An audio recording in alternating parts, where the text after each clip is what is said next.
Now, let me turn, if I could, to you for a moment, Mr.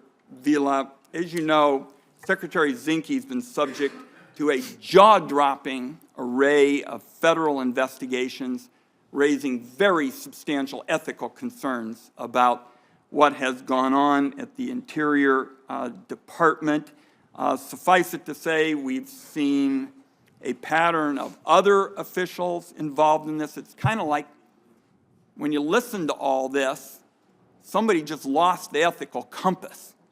What I'd like to have you tell the committee is, if you are appointed director of the National Park Service, what specifically would you go in there and change in order to deal with this spree of unethical behavior that we're reading about in the news media pretty much constantly? Thank you, Senator, for that question. Over my nearly 35 years of public service, sir, at the state and federal level, I have been guided, as I mentioned in my opening remarks, by the guidance of my grandfather and my parents about pursuing moral and ethical objectives and interest. I think as a leader, as a senior executive in the federal government, sir, I think it starts with the individual.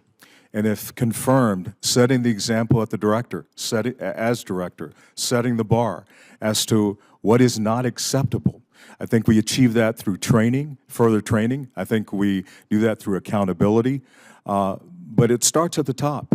And if confirmed, I will provide that leadership.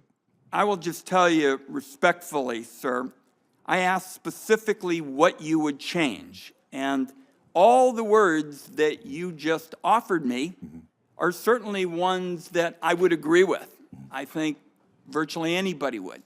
It still doesn't tell me what specifically you would do to change these ethical practices that are so destructive to this important agency. My time is up. I'm going to hold the record open to get an answer to what you would specifically change, but I will not be able to support your appointment unless there are specifics given about what you would change, because we cannot allow this to go on any longer. Thank you, Madam Chair.